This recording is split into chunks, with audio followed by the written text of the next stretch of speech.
Pinakamabisa para sa adult. Tubig ng bigas, primary remedy.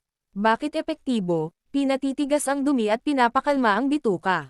Paano gamitin? Pakuluan ang kalahati tasa bigas sa 3 hanggang 4 tasa tubig.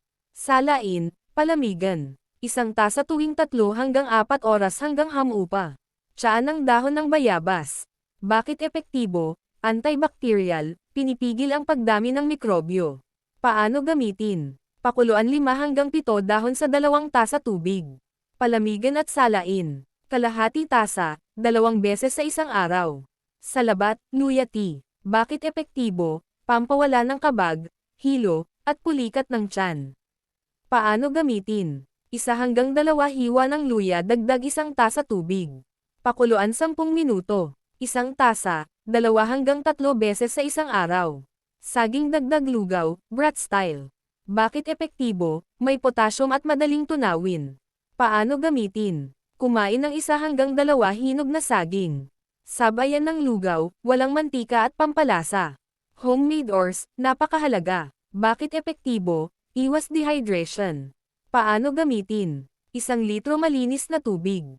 6 na kutsaritang asukal. Kalahati kutsaritang asin. Inumin paunti-unti buong araw. Mga dapat iwasan habang may pagtatae.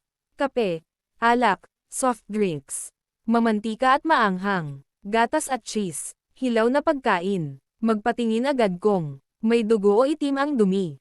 May lagnat at matinding sakit ng tiyan. Tuloy-tuloy ng mahigit 48 oras. May panghihina at tuyong bibig, dehydration. May pagkakaiba ang lunas sa pagtatae ng bata at adult, lalo na sa dami, lakas, at kaligtasan.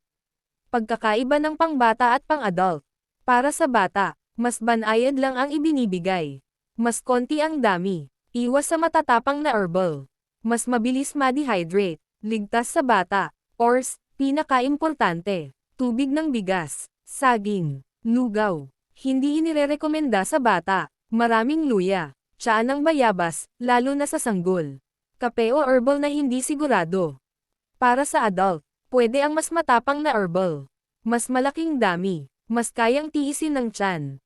Pwede sa adult, tiyaan ng dahon ng bayabas. Salabat, luya. Mas concentrated na tubig ng bigas. Bakit delikado sa bata ang gamot ng adult? Mas sensitibo ang bituka ng bata. Mas mabilis mawalan ng tubig. Pwedeng magdulot ng pamumulikat o pagsusuka. Kailan dapat dalhin agad sa doktor ang bata? Ayaw uminom. Tuyong bibig, walang luha. Hindi umiihi. May dugo ang dumi. May lagnat. Bottom line, huwag basta ibigay sa bata ang lunas na pang-adult.